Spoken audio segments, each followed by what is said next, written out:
হঠাৎ করে মোহাম্মদ সেলিম আবার ছেলেটার সাথে কথা বলতে গেলেন কেন?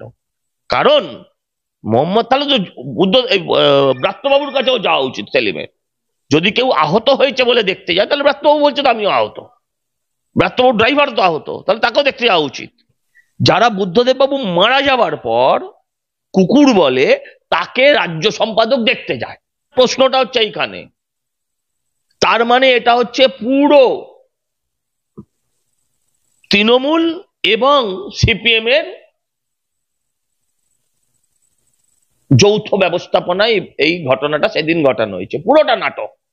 এটা হচ্ছে মমতা ব্যানার্জি প্রযোজিত, মোহাম্মদ সেলিম নির্দেশিত, ব্রাত্য বসু অভিনীত।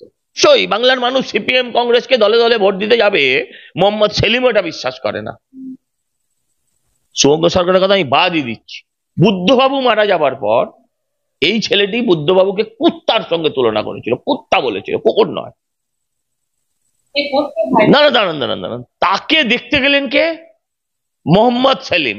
আমি বুদ্ধবাবুর শ্রীকন্যার কাছে জানতে চাই, বুদ্ধবাবুকে কুত্তা বলার সাহস পশ্চিমবঙ্গের কোন বাম ডান, কল্যাণ বন্দ্যোপাধ্যায়ের মতন একটা অর্বাচীন দুটো মন্তব্য করেছিলেন বলে সকলে দলমত নির্বিশেষে নিন্দা করেছিলেন, তৃণমূলও নিন্দা করেছিল, কিন্তু তারা কুকুর বলেনি।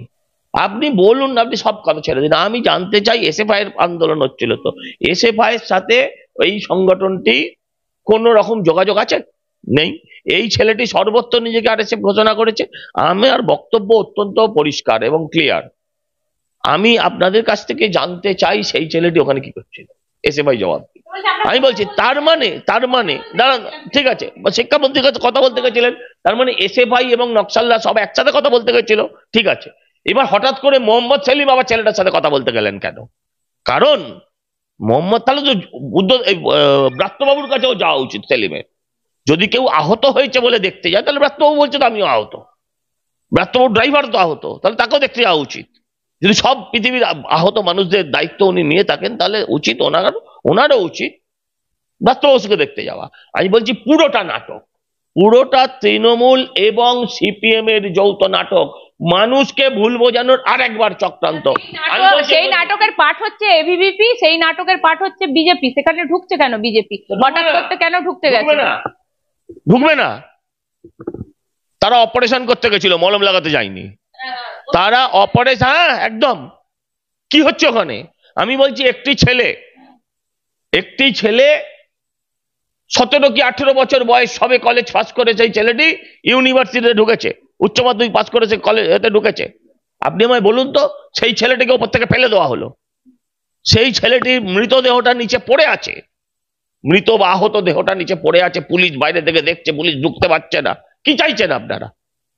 ট্যাক্সি অবধি ঢুকতে পারছেন, অ্যাম্বুলেন্স তো ছেড়ে দিন। কি বলতে চাইছেন? এটা ছাত্র আন্দোলন? ছাত্র আন্দোলন আমরা করেছি অনেক বেশি, না ছাত্র আন্দোলন করেছি, এবং সব আন্দোলন ব্যাকরণ মেনেও করিনি। পুলিশের সাথে অনেক ঘাত প্রতিঘাতে লড়েছি, যে লড়াই এই সমস্ত বাঁদররা ভাবতে পারবে না। কিন্তু এটা কি হচ্ছে? আমি ব্রাত্য বসুর সাথে যে ঘটনা, ওদের দাবিকে আমি সমর্থন করছি, 100% সমর্থন করছি। ওদের দাবি নিয়ে আমার কোনো বক্তব্য নেই। ওদের দাবিটা সারা বাংলার সমস্ত ছাত্র নেতাদের, ছাত্র সংগঠনের দাবি হওয়া উচিত, কোনো বক্তব্য নেই। কিন্তু ব্রাত্য বসুর সাথে যে নাটকটা হলো দাবি আদায়ের নাম করে, সেটা কিসের জন্য হলো? সেই নাটকটা তো নাও হতে পারতো সজল দা। আমি বলছি ব্রাত্য বসু যদি গাড়ি থেকে নেমে যেতেন, আপনি হলে কি করতেন? আপনি আমাকে বলুন না। আপনি তো ছাত্র আন্দোলন, কেন গাড়িটা পুরো ইউনিভার্সিটির মধ্যেই যেত? যখন এটা নাটক তখন ব্রাত্য বসু গাড়ি থেকে নামবে না।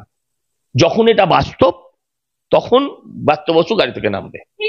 না, আমি বলছি যে দাঁড়া, কথা বলতো, কারণ এটা নাটক। আমার সিনটা হচ্ছে, ডাইরেক্টর আমাকে বলে দিয়েছেন, ডাইরেক্টর মোহাম্মদ সেলিম আমাকে বলে দিয়েছেন, পিষে ফেলার গল্প দেখাতে হবে, ছবি দেখাতে হবে, ভালো স্টান্টম্যান চাই। তুমি গাড়ি থেকে নামলে কি করে হবে? ওই স্টান্টটা হবে কি করে?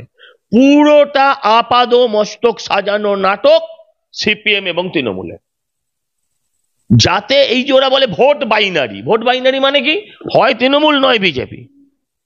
ভাই আমি আপনাকে বলি, বাংলার মানুষকে যদি জিজ্ঞাসা করেন যে আপনি কোন দলের, ফুটবলে লোক তো তিনটে দল বলে না, হয় মোহনবাগান, নয় ইস্টবেঙ্গল, বেশিরভাগ লোক।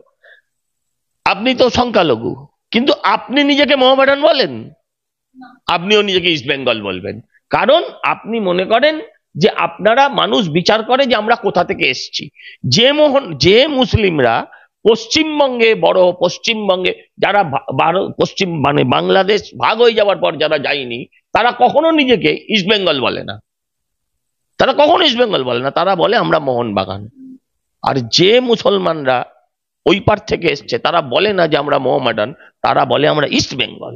ঠিক খেলায় যেমন বাইনারি আছে, ভোটেও সেরকম বাইনারি।